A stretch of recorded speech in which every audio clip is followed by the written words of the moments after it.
This is the Workplace Podcast with your host, William Corless, brought to you in association with Yellowwood, providers of executive coaching, corporate training and facilitation, your external learning and development partner. Each week, we focus on a different aspect of the workplace. We hear from guest speakers who are subject matter experts and are incredibly talented at what they do. These experts will give you a different perspective and insight to work life, with the aim of empowering you to take a different path to success in all aspects of work life. These perspectives will include career and personal success, leadership, high-performance teams, and creating a better work-life culture in your organisation. Yellowwood. Take a different path to success with your career, team, and organisation. Welcome to the Workplace Podcast. Our topic today is the Antifragile Organisation.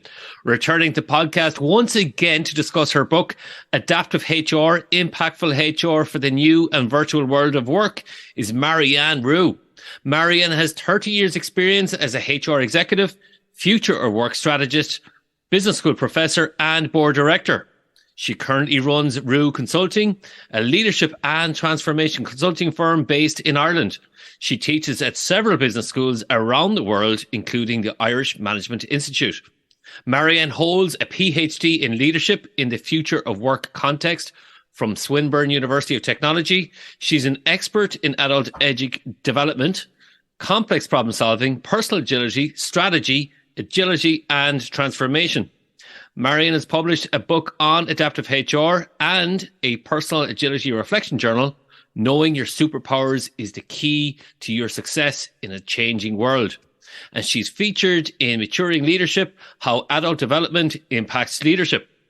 Marianne also works pro bono on developing women and alleviating poverty and trauma. She has served on the boards of Hagar Australia, Hagar International, YGAP, and the Edmund Rice Foundation.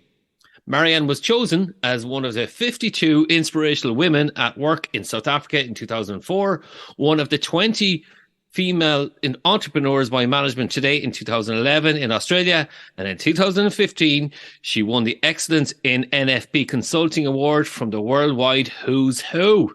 Marianne Roux, welcome back to the Workplace Podcast. Thank you. I feel like that's way too long.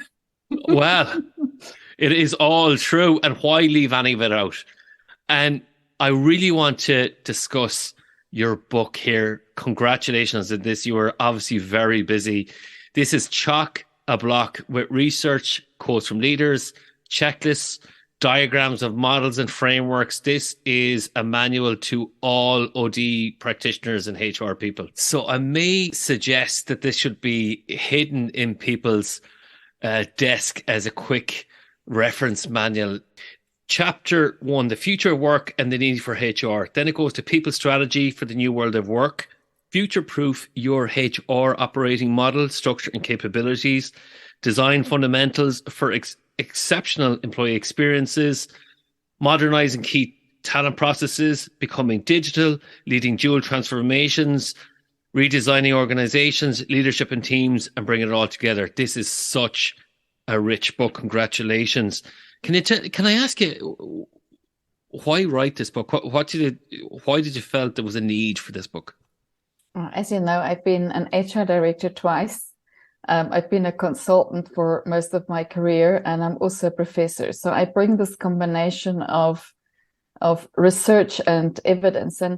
And one of the things that have bugged me a lot, I either get brought in by boards and by executive teams outside of HR to come and do massive transformation and strategic projects, or when I was an HR director, within 6 months of being in my role, my CEOs or boards would say to me, but you're not a normal HR person. You're like a strategist. You know, maybe we should give you strategy, and maybe we should add transformation to your title. And I'm thinking to myself, I'm just doing this the way that I think it should be done. You know, I'm for me, the business is all about people, and you're going to manage the cost of that. You've got to, deliver like real company outcomes, customer outcomes. And I measured myself that way. And I think that, as I go back into universities and I'm teaching master's students and MBAs, I've just become so aware that what we are using in HR and what we are teaching in HR is so obsolete. It is so obsolete. It's 30 to 50 years ago. A lot of it comes out of first and second industrial revolution, and we have not adapted it. We're in a future of work context. It is not the same place. 9-box models. I just see it everywhere. 9-box talent models. I want to cry when I see these things. And it's just not relevant for the future of work. So then I thought to myself, I've been teaching a lot of this, I've been consulting a lot of this, but where can people at scale upskill and reskill themselves? Because HR never spends any time on their own upskilling and reskilling. They do this for everybody else but themselves, systemically, so they can transform themselves end to end. And I thought, okay, why don't I just, during COVID, because I had time, sit down and just capture everything that I've taught systemically about how to transform HR and transform the business at the same time, because we've got these two different things that we have to do. We have to transform ourselves while we are transforming the business to be relevant in the future of work. And I just thought about this, and the flow, like the chapters you've got there, for me is the flow of how I do the work. I start with, what's the context we're in, right? And then therefore, is our people strategy and our HR operating model right for that context? And then how do we enable that? Well, we enable that through employee experiences, because it's all about experience end to end. We have to think like service designers. And in there, we've got to modernize these horrible performance management processes we have, and these 9-box talent models we use, and all these horrible other competency-based processes and things that are so 1970s, 80s, and 90s, right? Got to modernize those things. And then we've got to digitally enable that and use the data. And once we've solved that problem, now we have time to get into the real stuff, which is reskilling, upskilling, transforming, restructuring for agile structures. Now we've got time and space, right, to do that. So it's a real flow of everything I've always done. And I've been really lucky that I've had clients who've been willing to go on these journeys with me and test out all of these things. And I've reskilled and upskilled their entire HR teams. And people actually say to me, they take the book and they literally restructure and transform their business using this book as a guide. I've got people going, I'm now using chapter 4 to do this. And I'm so happy about that, because I can only teach so many people in my programs, but this book gives everyone access to it. I think it's so insightful. And the thing I was commenting on beforehand was that there are no story arcs or narratives around this. It is simply rich with, here are quotes from business leaders. Here was the business case. Here's what we did it. Here's the strategy. Here's the framework. So that brings me to mind that we're going to have chief HR officers listening in here, OD practitioners, HR practitioners. And what are the challenges that they're faced with at the moment? What do you think are the barriers for them to think systemically at the moment? I feel like they're exhausted and they are burnt out from the last 2-3 years of COVID response and hybrid work, trying to keep people back to the office. I feel like that's hijacked the entire thing, right? And meanwhile, what's happening in the background on the business side is that the digital transformation is being accelerated post-COVID. So Industry 4.0 and 5.0 is heating up and automation's heating up. They're still fighting to get people back to the office and focusing on all the wellness issues. But this is happening. This business is transforming, and the current capabilities are becoming obsolete, and nobody's really reskilling and upskilling at scale. So they're struggling with this focus over here, when actually they've got this focus over here, and then they're stuck on the other side because they haven't invested in HR tech stacks and data. They're stuck on the other side with a lot of manual processes. So everybody else is getting automated and digitalized, and they're still stuck with emails coming into payroll and spreadsheets to do workforce planning in and all of that. So the company goes, they've got people over here going, you know what? I need you to create agile structures for me and reskill and upskill my people at scale. And by the way, cut some costs and drive all this automation for me. And by the way, can you just also do that ESG strategy now? Because ESG has also become a big thing. while you do that, can you make sure all the people come back to the office and we've sorted out all the wellness issues? And can you just make sure that we just get things done faster over here? Your admin is really not working for us. So they're kind of caught in this horrible conundrum where they've underinvested in their own tech and technology capabilities. They've underinvested in automation of HR processes. They're all stuck in horrible HRIS systems that don't actually give them employee experience outcomes or learning experience outcomes. It's more repositories with some good data analytics around it, but it's not driving employee experience or learning experience or curating learning. And they're sitting with this real conundrum. For me, it's like there are 4 things they should be focusing on. And it's hard to do it because the first thing, if I'm a board director, I say, how HR are you driving the agility in the organization? New ways of working, new structures, more fluid organization structures, because I need to be more agile. I need to be able to move my people from here to here without making them redundant. I don't want to see that. I want to see people being repurposed, reskilled, upskilled. So how are you making me more agile? HR, how are you creating capability? What are my capability gaps, human and machine, that I need to fill? Where's the gap? How are you going to fill it? HR, what's the experience my people are having? Are they engaged? Are they having a good DEI experience? Are they having a consumer grade experience with digital technology, or do they have to fill in 5 long forms every time they do something with you? And then the last one I really want them to focus on is purpose. How are you reconnecting people to my purpose so that, we get out of this burnout and we get the energy back into the business? So I want to know those 4 things. But to get to those 4 things, you have to systemically transform, and you have to fight like a CFO. You've got to fight like a CFO. You've got to make sure that people understand that the people numbers are as important as the finance numbers, right? You've got to fight like a CFO for this organization because your business is a people business. You deliver through people, through nothing else. You are the most important role in the C-suite as far as I'm concerned in terms of the future of work. You mentioned very manual processes like admin. You talked about payroll, holidays, maybe. What might that look like? So would there be a dashboard? So if I'm listening in, then like what is the software or AI technologies that could help me, I suppose, alleviate that workload?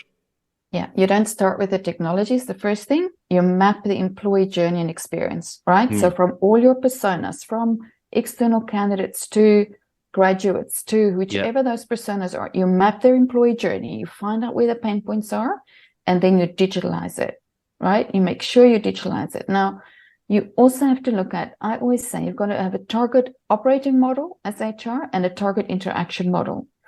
So you've got to think about your tech stack really successfully, right? So often what you would get is you would get some kind of HRIS. It doesn't have to be an expensive one.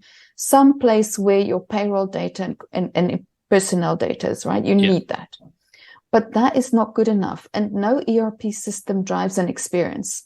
So what you have to do is on top of that, you have to have an employee experience platform, right? You have to have something that is a one sign-on for people that drives them into it without them even seeing what it is and drives things into their calendar, like ServiceNow. So let's say, for example, you've got Workday. On top of that, you need a ServiceNow. None of those are driving a learning experience platform. ServiceNow is an employee experience platform, right? So if you look at a tech stack, the reason we call it a tech stack, if you understand your personas and their journeys, then you need to say, what is my target interaction model with them? What is digital? What is human?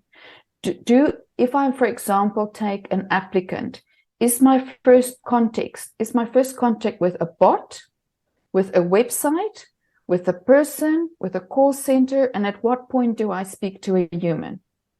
If I'm a leader, same thing, right? So what I could do is, once I look at that, I build my tech stack. So I've got my HRIS system, I've got my employee experience platform, which integrates everything I'm now going to tip on.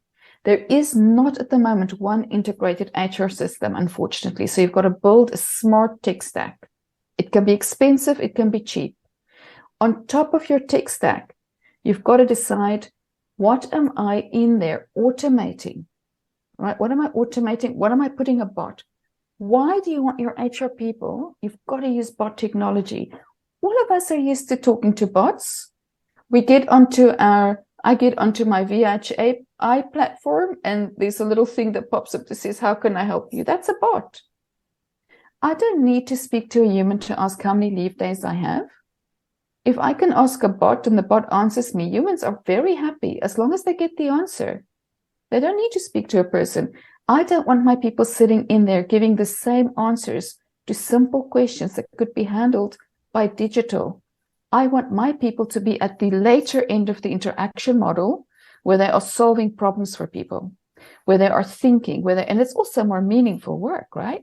So my tech stack is my HRIS, it's my ServiceNow platform, it's my automation of and my AI, my bot or my chat GPT these days that I flow through there, right? That can really help me with that interaction process.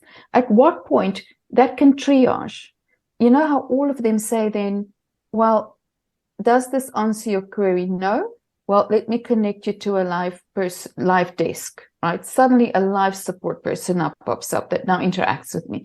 All of us are used to this. This is not new for HR. People are doing this with insurance, with cars, with banks. We think, oh, we can't do this. Why not? People are doing this every day.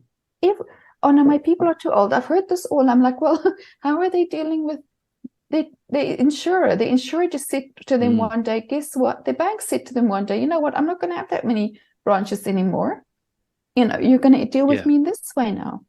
I also personally think that we should make things mobile first, always. Digital and mobile first, always. When we think of any HR process, can we do it digital, mobile? Because people are untethered from their desks, right? They move around with a mobile phone. So for me, on top of the ServiceNow and the Workday, for example, I would always have a performance management app that is really easy to use, that has check-ins and daily feedbacks and high fives, and is a really wonderful experience. But remember, for ServiceNow, that connects me through to everything. I've got one sign-on. I don't even know whether I'm in the 15.5 app or in Workday or anywhere, because I'm going through this one sign-on through this employee experience platform. And then I might have something like a learning experience platform connected with its Degreed or any of those things connected in. So I might have something that goes, I want to check my performance, I want to check my goals, and then I've got another link here that says, I see you've got that gap. Right, let's see what curated content we have for you. Boom, I go off. HR should step out. We should build those things and let those things run. Let it run itself. Everything that people can do by themselves, let it run. Set their goals, update it, give high fives, do peer coaching. Let those things run by itself so that we can get to where we're thinking about strategic benefits and remuneration instead of doing payroll administration, where we are thinking about the employee value proposition, where we are thinking about the organization structures, where we're not telling people what courses to go on, but where we are thinking about what capabilities do we need in the future? What are our gaps? What's the best strategies to deal with that? We're not going to need less people, but we need to do different work. We need to do much higher value, much more meaningful, much more strategic work. So that leads me to my next question. And in your book, you quote this: some companies may not exist in 10 to 15 years' time. And this brings me to that whole notion of a fragile company. And we see lots of economic shocks going through different sectors at the moment. And this is why I thought it was very apt to have this conversation. So why is that the case? Why might companies not exist in 10 to 15 years' time? What's going on? I think that they are not adapting fast enough and innovating fast enough for the inflection points in their industry, right? And when I do leadership development, and I think HR has got to be at the forefront of this, we need to help organizations make sense of the future of work, right? So the C-suite, the executives, the next level down, everybody in the organization's got to look for Where are the inflection points in our industry? Where are the skills changes in our industry? What are the technological changes in our industry? What are, the younger generations looking for when they want to work in our industry? If you do not shift your organization's business model and people practices to adapt to those changes and inflection points, you're going to miss the boat and you're going to become irrelevant. We've seen this. We've seen this with Kodak. We've seen it with Nokia. We've seen it with a whole lot of organizations. I think Netflix is in a lot of trouble. I think Netflix is shown as an example of an organization that, was really way ahead, and it was. But now the content's becoming quite blah. I can't find anything I really like. And now I can stream Paramount Plus and I can stream a whole lot of other things. So, I think they are really sitting now and going, what is the next iteration of our business model, right? What's the skills my people need? What's the technologies I need? And HR thinks, we assume that our C-suite and our board understands the future of work, and we assume everybody's on track. But I actually think people are not doing good sense making. And that is what makes us fragile. We are fragile. We are especially fragile when we're extremely successful with our current business model. That makes us even more fragile than when we are not successful. Because why should we change? We're expert in this. The clients love us. I've heard clients say that, they'll always use our product. Ooh, and then one day they don't. Right? And then what happens? Now you're too far behind. You're struggling to keep up. And we've seen this with so many companies. And it is true. If you don't flip your business model, if you don't start competing with yourself, if you don't start a digital bank when you're an old style bank right now and start eroding your own market share, somebody else will start up a digital bank and take all your customers, right? Just on that then, what are the characteristics of a fragile organization? I thought this was fascinating in your book. A fragile organization as opposed to an anti-fragile. For me, the first thing that you'll see in them, and I've been interviewing leaders for my next book, is that they are infinitely curious, the leaders in them. So you see leaders spending, I actually asked the leaders of these organizations what they do, and they said to me, 50% of their time they spend with their people, and they spend a lot of that with the people closest to the customer and on the ground to listen. They actually listen to customer calls.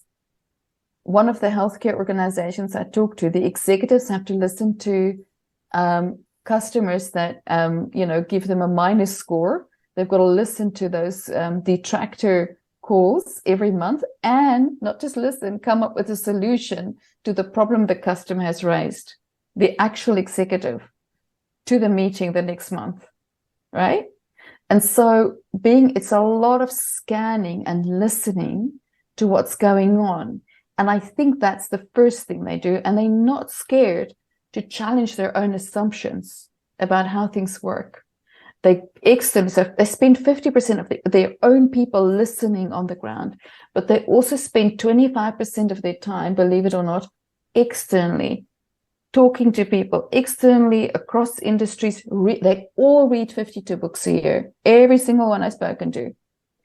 All of them have very disciplined practices of learning and being curious and asking questions.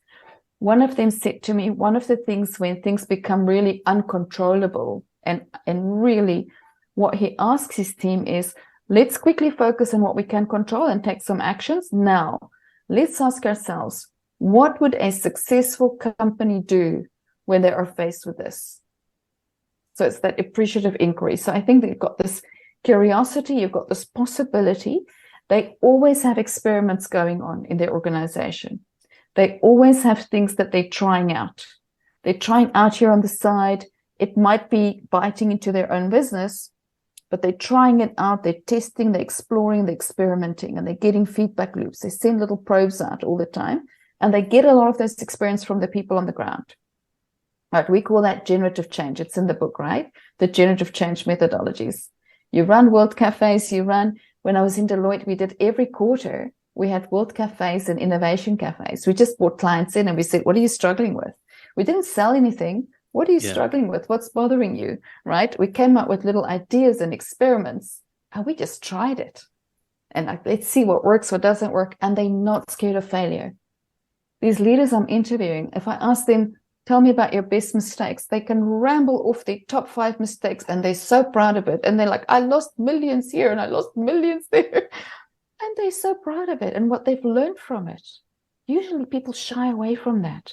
So lots of psychological safety around that, but also a relentless investment in development of people.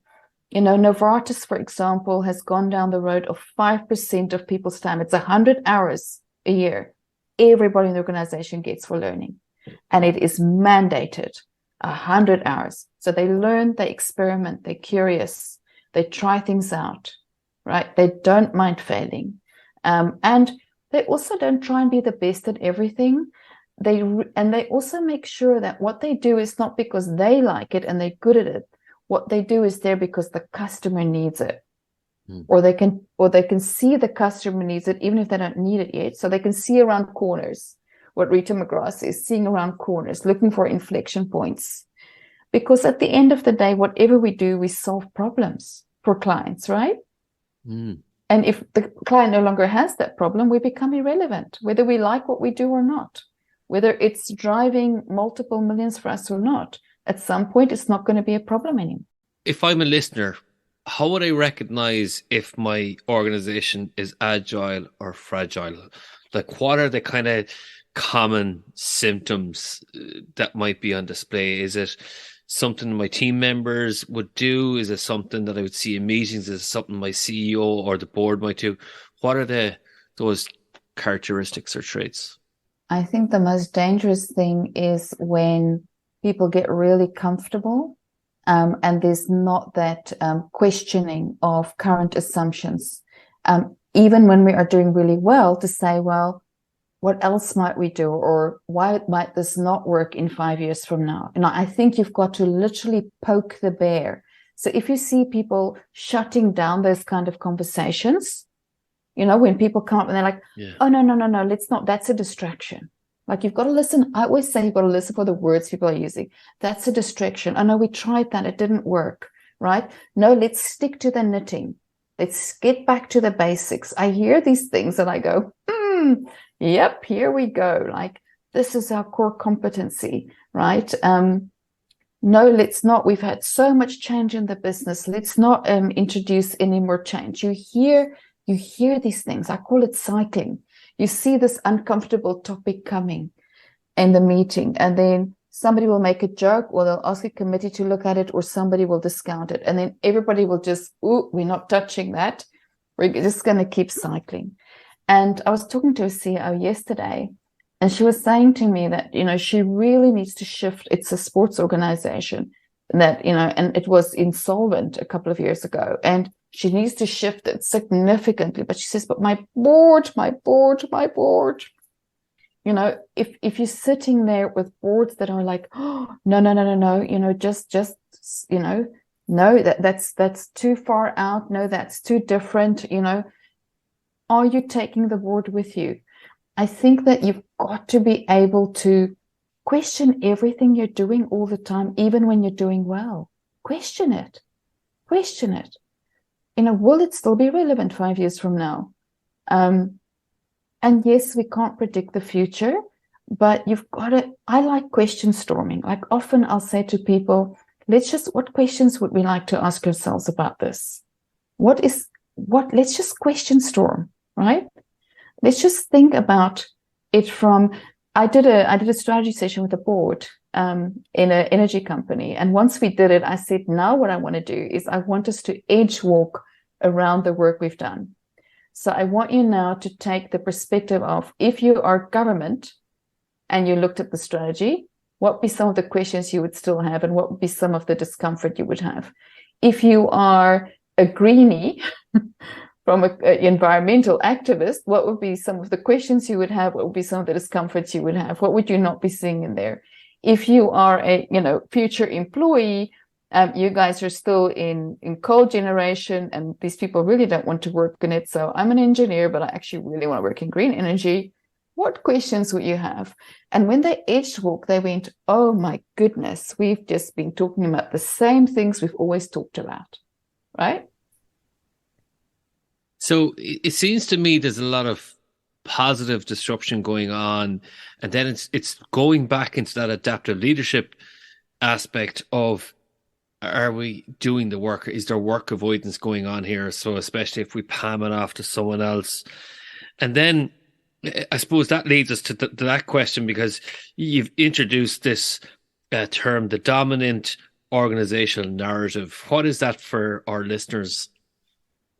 The dominant organization narrative, one of the interesting things, I look a lot at OD and I look a lot at culture change. And for me, the thing we're missing is that I ask, when I get to executives and boards, I'm like, can you tell me what the stories are that are being told in your organization? What are the positive stories people are telling? I don't want to hear what the values are and the behaviors that you think is on the wall. I want to know, what stories are people telling, positive and negative, and what are the ones that they're too scared to tell?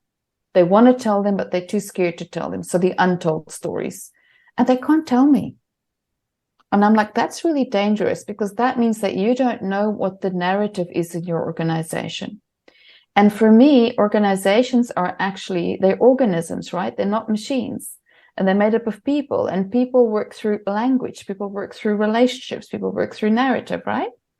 So if you don't know what the narratives are in your organization, or if you've got competing narratives that confuse your people, it's actually really hard to drive strategic outcomes, operational outcomes, alignment, and culture. And one of the key things we have to do is to listen for the stories and the narratives, to understand how that supports or doesn't support our culture and our strategy, and where we're heading. And then to tell, to clarify those stories for people, to amplify the good ones, to find out why the negative ones are there, to tell we call them anti-stories, to slay any myths that keep perpetuating, so that you get control back of the narrative. Because but this is not BS. One of the CEOs said to me, you can't do BS. It's got to be real. But you've got to be in control of the narrative. This specific CEO I work with used to do a voicemail for all his people once a week when we still had phones. We would pick up and he'd go like, I've been thinking about this, and come straight from him. No corporate communications. Nobody's written his speech. And then when it changed to mobile phones, he used to sit on a plane. He's still the chairman of an organization. He used to sit on a plane and write to his people. I'm on a plane. They knew where he was, flying from here to here. I've just visited that office. That's what I saw. This is what I'm thinking. This is what I'm hearing your people say. So I'm going to think about this now. Let me know what you think, right? Every week. So he is in control of the narrative, and he's getting a lot of feedback, right? Because that's why we call it dialogic OD versus diagnostic. We've been really stuck in diagnostics.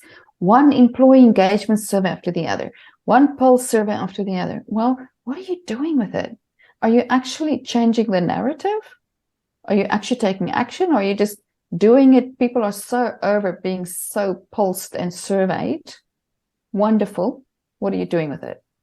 So just on that, like, dialogic that's dialogues. That's dialogue, what you mean, yes. Isn't it? Narrative.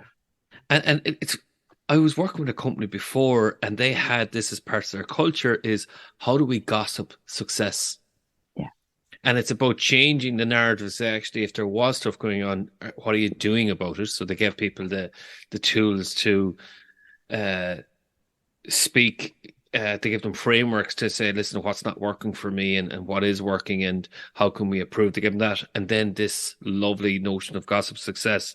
And then that brings me to this whole notion of companies and those organisms that are proactively adaptive and resilient. How do we do that? Is it through that agility, through we constantly develop people, give them time to learn, that we're constantly focused on the people? Is that how we do it, or in a systemic way? Yeah, absolutely. I mean, every single one of the successful leaders I talk to are infinitely human-centric. Like there is not even a doubt in their mind that their people is the key to their success. Yeah. One of them actually said to me that he was very unpopular in the beginning when he became CEO of the professional services firm, because when he got in there, it was the client, the client, the client. And he was like, no, it's not about the client, it's about the people. And he said, because the people are the ones. He said, remember, in professional services, consumption and production happens at the same time. And I was just like, that makes so much sense. He was like, if you buy a chair from somebody, you don't know what the mood was of the person who made the chair. Like, it might have been good or bad, but you buy the chair, you just see the chair. But when you're sitting in front of a person delivering a service to you, they're producing and you're consuming all at the same time. And whatever their mood is or their skill level is a direct impact on your experience, right? And he's so right. I was like, that is so right. All of them are infinitely human-centric. They spend so much time, as I said, 25% scanning the environment and networking and building partnerships, 50% with their people, and the other 25% they do actually spend on operational success. They do want to make sure that their current processes, their current operations is running well. So if you think about the challenge you're sitting with, and this is what HR sits with and the rest of the organization, you're always running a dual transformation. And we're not good at that. So you've got to optimize your current while you are building the future. You can't do one or the other. Some people say to me, I don't know what to focus on in my job because I have to do this and that. I'm like, okay, well, split some of these roles then, right?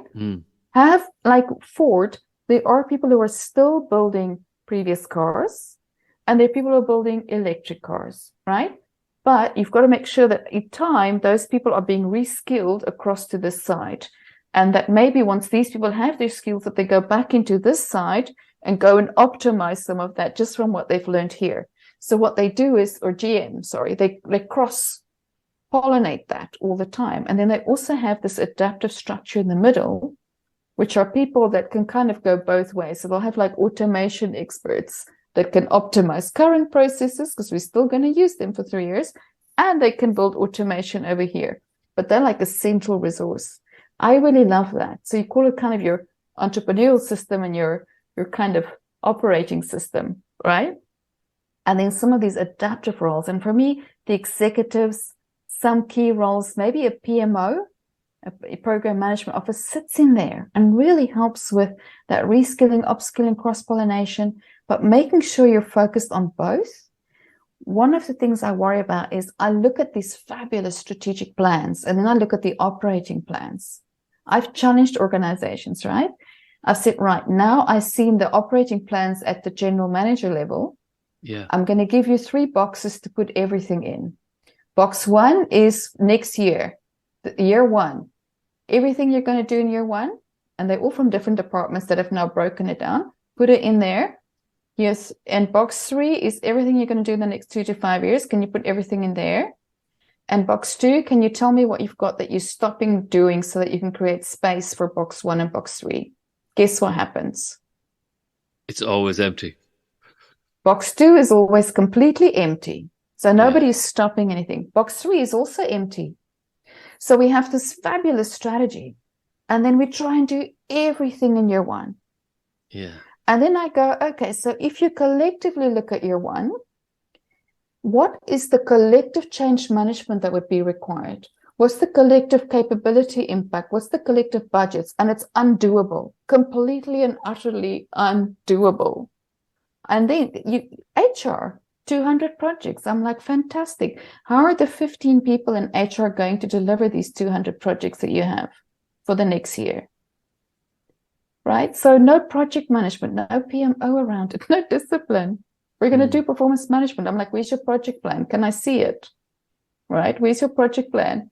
And how does this fit with all the other work? Can you give me a program management plan that shows me how all of this is working and which resources is going to work on what? No, we don't have that.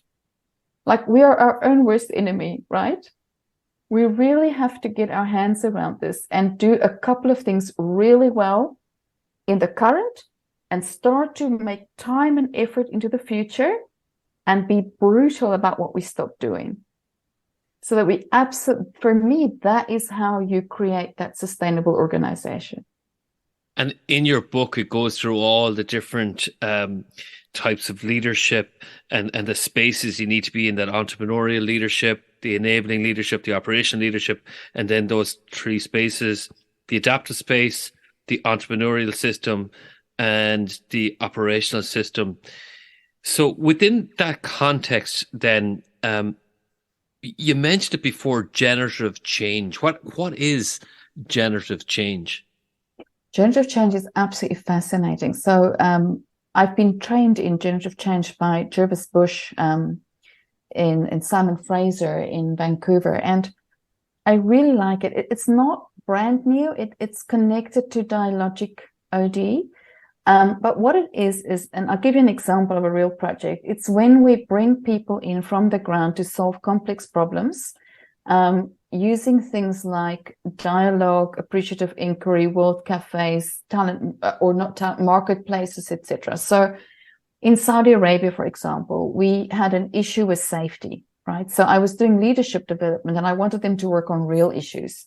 And they had terrible safety figures, terrible. They had an aluminium smelter, they had mines, and man, it was not where it needed to be. And they couldn't figure it out. They had put all the training in the world in there, more policies, more training, more consultants, more processes, layer upon layer. It got so complex that if I stubbed my toe, I would have to fill in 5 forms and sit into 2 committee meetings. So nobody wanted to tell anybody anymore when they stubbed their toe. And of course, once you let that slip, then more and more things slip, right? So I said, okay, what I want to do is I want you to bring 200 people from the shop floor to me. I want them for half a day. Oh, they can't speak English properly. I said, I don't care. I'll work with interpreters. I want them in the room with me. I'm going to do a World Cafe with them. And what I did is I put them in groups and I said, tell us why you think the safety numbers are bad. And they came up with a whole lot of reasons. And we analyzed that. And I said, it looks like, hypothetically, that safety is difficult to do here. And they said, absolutely. And I said, okay, now let's flip it. That's the appreciative inquiry. So we've done the World Cafe. If we flip it, what would easy safety look like? Now, we flipped it, but the other thing I've used there is a generative image. This is all part of generative change. The generative image is, oh, easy safety. That's not something we've thought about before. It's like Rainbow Nation, right? South Africa, black, white, everything's black, white. Oh, now we're rainbow. So what Nelson Mandela did is he used a generative image to change the narrative. So I'm changing the narrative. I'm saying, okay, what would it look like if safety was easy in this organization? And man, they came out there on the floor. They work with us every day. Loads of ideas of how safety could be easy, how they could do it, but it would be easy. And then I said, okay, vote for your top 3 ideas. And then we took all the ideas and we put it up now in a marketplace. So generative change means coming from the ground, from people, right? And I said now, because we know people like to work on what they're interested in, go and stand at the one you're most interested in working on, you're most committed to. And people self-organized. And just doing that, we brought it down to 5 core ideas that most people wanted to work on. And we said, right, now go into your teams and tell us what little experiment we can do, a real experiment to test this. You come up with it. We gave them some coaches. They sat down, they said, well, for us to do this, we can do this little experiment. And then we said, right, this is all generative change. You don't have to do a business case. Remember, you don't have to go through stage gates. Just go and do it. And they're like, what do you mean? I said, just go and do it. We'll give you your coach. You just go and do it. And we will track it. And you feed back to us how it's working. And they just go and do it. We call this little probes. And they come back. And guess what? 3 of them were signed off, went through the stage gate process, got scaled, and it improved by 10%. That's generative change.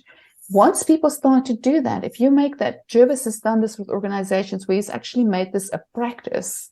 Once you start doing that, people often then start to self-organize and just do this, right? So you really start to get that commitment, that empowerment, the answers from below, rather than top down. And what he found in his research is that 75 is much higher, 75% success in generative change, where it's developed by the stakeholders, but sponsored and enabled by leadership. All right, so you bring that. It's generative, right? It's generative, and it uses a whole lot of open system methods, World Cafe, etc. It's not for everything, but this is the kind of culture that creates unbelievable change in organizations. And often when we speak about change, we often see the efficacy of and the value of co-creation. And that's a perfect example of it there. And I might change it when we talk about change and transformation. Then a lot of people will say, listen, how do you counter for change fatigue and burnout? Like, if we're in the space where I'm listening in, I'm like, you know what, this sounds great on paper. The reality is, like, how do we counter for change and burnout? Just do less and do it really well. Do your box 1, box 2, box 3. Ask yourself, what is in box 1 that we've committed to doing? What is in box 3 that we might just start with a small little thing to maybe some research, maybe something, right? What in box 2 needs to go in there? And just force yourself to renegotiate. Stop trying to be everything to everybody and start to do a couple of things really well. And if you know that to get to the 2 to 5 year, that you have to implement some technology now, fight for it. Fight for it. Make better business cases. Get the data analytics behind you. But you have to do less. You have to do less and you have to do it better. I still think we're simply doing too much. And it's like what we call it in the book Strategy Beyond the Hockey Stick. It's the peanut butter spread. You give everybody a little bit, right? So it has no really big impact. What you want to do is put your resources, take them from other areas in HR and throw them behind this thing and get that scale and impact. And use agile methods. Use human-centered design. Get service designers in there and do sprints. Stop running it over a whole year. Get people in and do an 8-week sprint. Design the thing, test it. Stop doing this. We're going to do performance management over the next year. We're going to do this over the next year. Use agile methods. This is how software developers get stuff done. Do it the same way, right? Use those Kanban and methods. I don't see enough of that in HR. And is that where always on transformation comes from then? Is that you're constantly working in sprints? Is that, absolutely, does it have that term? 100%. I mean, I've got clients that are so overwhelmed. We're not even talking HR. I'm just talking overall business. And I've just gone, okay. I've got one client. I go out every quarter for 2 days with their top 20. And I'm just going, right, what's our next 90-day sprint? What's our next 90-day sprint? What are the key result areas that we have to achieve in the next 90 days? We've got to do this deal. We've got to do this thing from a people, technology, etc. Right? What do we need to do? And we sit together, cross-functional, cross-organizational, and we say, yes, we have this plan, but what do we need to do in the next 90 days? Because then people can actually focus. Because otherwise, I love sprints. I'm even learning leadership development. I go on a journey, break it down into sprints, right? It's a wonderful way of and get really clear. It's like, if you want to do that, then show me what the next 12 weeks are going to look like. Who needs to be involved? What do they need to do? And get it done. So is that where capabilities link, when you're, can you tell us a little bit more about that term? I thought that was fascinating.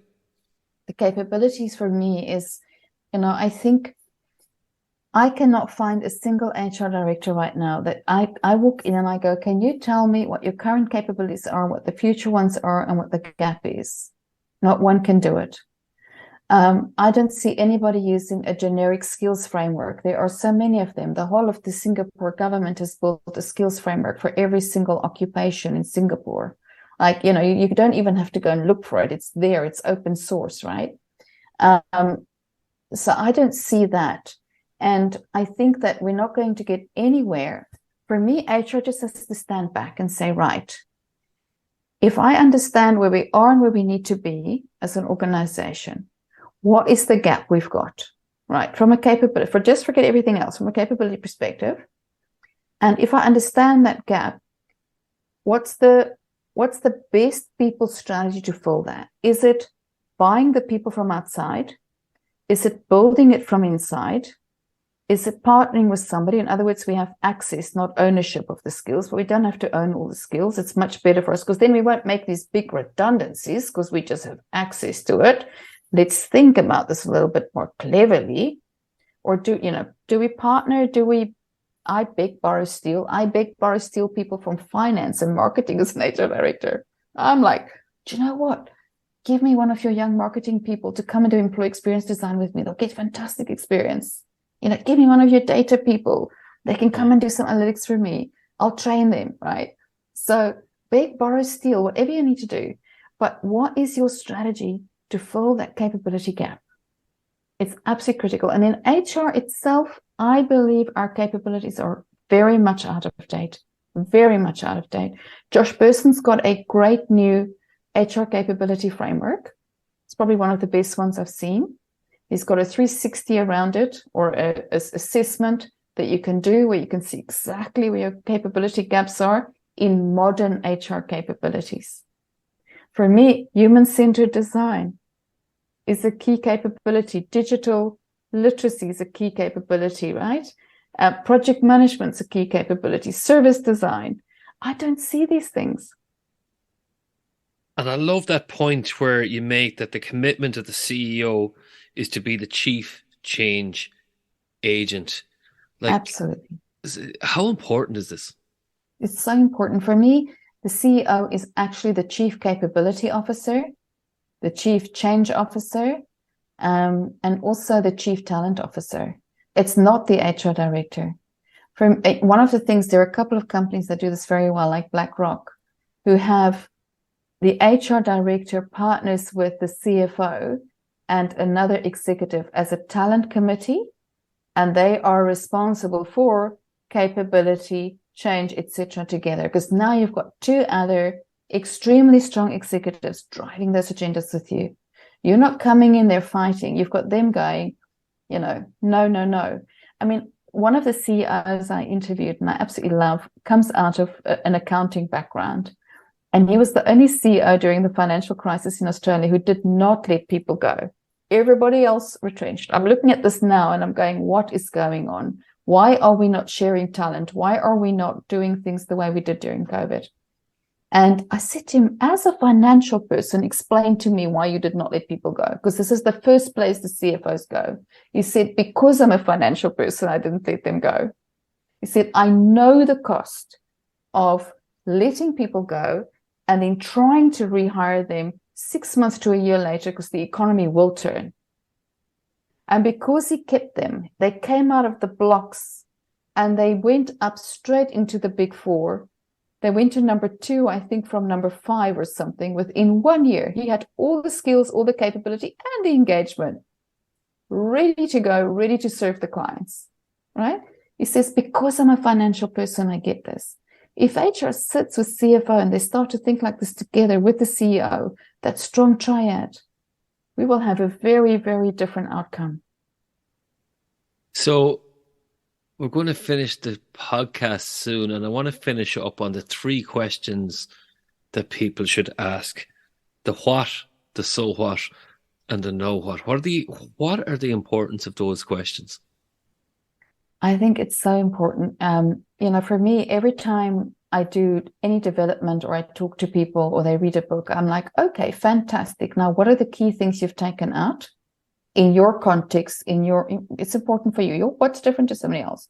But so what? So what? And what now? What are you going to do about it? Like, what's one thing you're going to do about it? Because if you just go, that was a wonderful book, that'll go there in that beautiful little shelf you have there behind you. I see that so much. What are you actually going to do about it? Are you going to reskill, upskill yourself? Are you going to go and fight for that tech stack? I just think people don't do something. They're just so comfortable doing. And I think for me, I kind of wonder if we have a bit of codependency, a bit of rescue triangle going on with HR and the rest of the business. I feel like we kind of thrive on being the rescuer. and others become the victim. And then they turn on us and they become the persecutors because they don't like what we're doing. And I feel like we really, really have to step out of that role. We have to become coaches and challengers and creators. We cannot stay in that role. And it means that we will not always be liked. It means that we will poke the bear quite often. And it's a very uncomfortable place. It means we're not going to rescue leaders that are bad people. We're not going to go and sort out all their employee relations issues for them every time they mess up. But it means that we can then step up and create a sustainable business and not be one of the 40% of businesses that don't make it. I'd rather be in that bucket than keep everybody comfortable and rescue leaders that probably shouldn't even be there. I'd rather be part of saving the organization's long-term future than be in the other bucket. So with that call to action, I would like to give you now the opportunity, Marianne, to say, if people were to contact you, find more about you, discover your book, how might they do so? So the book is on Amazon, obviously, Adaptive HR. So they just go Marianne Roux and Adaptive HR. I think it is worth reading it, but they can ask you or other people. They don't have to believe that from me. People have found it extremely helpful. They have found that they can actually use this as a guide, these tools. Try it out. Take it chapter by chapter. They can also, I've got a website, www.marianneroux.com. A lot of my information's on there. And my LinkedIn profile, it's really worthwhile to follow me on LinkedIn because I do post on these issues all the time. And I think what I'm trying to do is help people solve problems. So what I'm hearing, I post about, right? So I really try and be helpful. I don't try and self-promote. It's not what that's about. It's about talking to you about the issues I'm hearing and seeing and things I'm seeing working and organizations that are doing it well so that you've got those real life examples. That would probably be the best. I can definitely attest to that the book, the LinkedIn post, all of that. And that's how we came across each other, actually, which is great. Marianne, thank you so much for returning to the Workplace Podcast. It's been such a pleasure. Thank you so much. Thanks for listening to the Workplace Podcast with your host, William Corless. Our special thanks to this episode's guest for sharing their expertise with us. If you enjoyed this episode, please download and share it. For updates on future episodes and to get in contact with us about any workplace topics, please follow Yellowwood on LinkedIn and Twitter at Different Paths. As always, you can head over to yellowwood.ie for any other information. Yellowwood, your external learning and development partner, provider of executive coaching, facilitation and training. Take a different path to success with your career, leadership, team and organisation.